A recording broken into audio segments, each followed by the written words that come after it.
we always have the discussion on whether you should draft a running back in the top 10. And the other one is, does the combine really matter? Does testing really matter?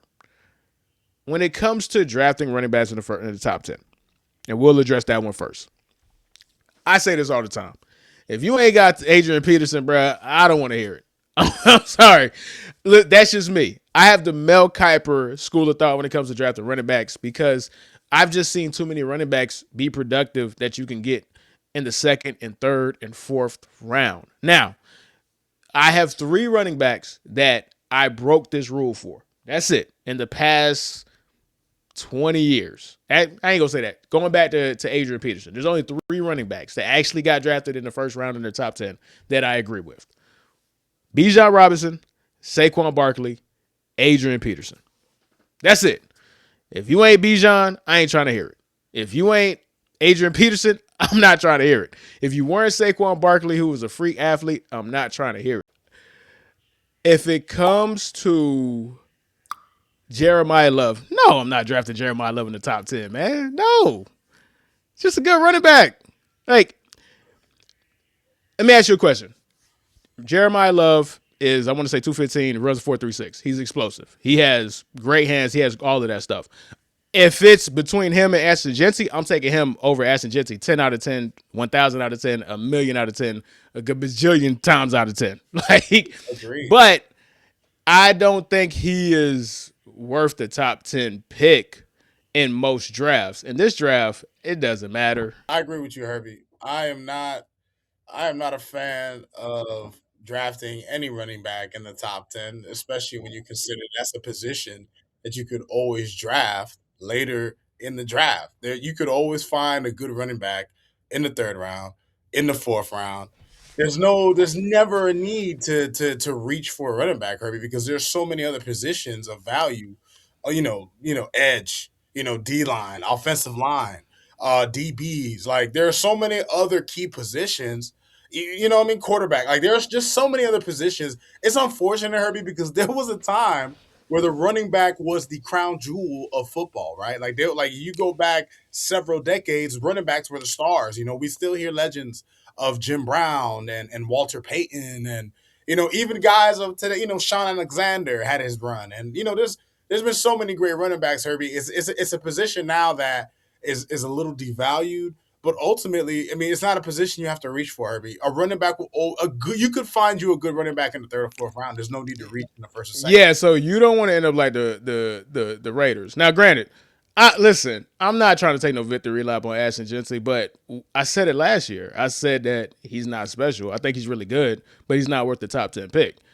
And it wasn't a great season that he had. I I, I wasn't surprised, but the whole world was like, no, because it's a luxury position. It's too dependent on other people to be great. And if it's so dependent on other people to make you great or help in your greatness, then that means that you truly have to be a special talent to override your surroundings. Bijan Robinson was going to be great no matter what because he's so good. Saquon Barkley, and I think people underrate what he did with the Giants because of how incredible he was that first year with the Eagles.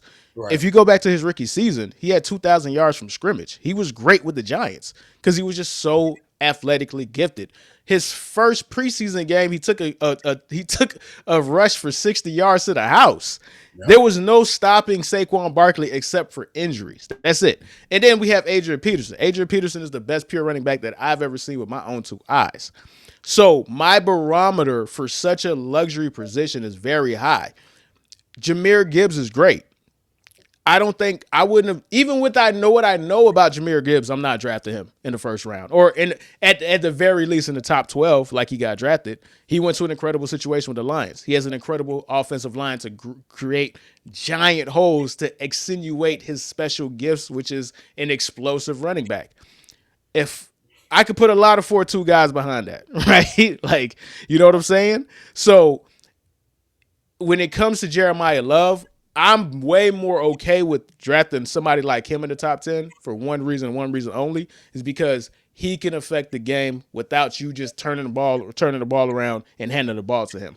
I could put him on punt returns. I could put him on kickoff returns. I could put him out wide. I could put him in the slot. He's Like versatile. Yeah, he yeah. could be Christian McCaffrey light, or he could be Christian McCaffrey with a tan. You know what I'm saying? Like that's somebody that you invest in because I don't just have to put you in a running situation for you to be a great football player on the field. That's another reason why drafting Ashton Jeanty in the top 10 was insane to me. Because you can't do nothing with him outside of just give him in the rock. Hey, listen, man, don't let the Raiders fans hear you. They're gonna tell you that Nah, man, listen. Hey, that O line. I'll say That this. O line was bad, but I mean, he had Listen, holes. If you watch the film, he had thank you. That's it. he had That's it. opportunities, bro. He had It's opportunities. the Raiders were not in a position to take Ashton Jeanty. I said it leading up to the draft. It didn't make any sense, but people like fantasy football and people like offensive skill players and people want to have fun. So they want to see fun, quote unquote, players. The real draft people, the good teams, they eat their veggies before they eat their candy. They invest in the offensive line. The Eagles, great team, invest heavily in the offensive line. The Patriots, for a long time, invested in offensive line infrastructure with Dante Scarnecchia, arguably the greatest offensive line head coach of all time. The Ravens invest in the offensive line. The Bills invest in the offensive line. Good teams eat their veggies. Bad teams want to sell tickets and jerseys. So when it comes to that age-old debate on should you draft a running back in the top 10, that dude better be him. He really better be him. Like, I would be wrong when it came to Christian McCaffrey. I was right when it came to Leonard Fournette. That's another one that blew my mind. How the hell we let Leonard Fournette get drafted number 4 overall was a travesty. was a travesty. How did we let that one happen? Like, what? You feel me? Derrick Henry. Derrick Henry got drafted in the 2nd round. Nick Chubb at one point in time was the best running back for a 2 to 3 year period. He got drafted in the 2nd round. You can find great players. Peak Jamal Charles. Jamal Charles got drafted in the 2nd or 3rd round. Like so many great running backs don't get drafted in the 1st round. So it is what it is.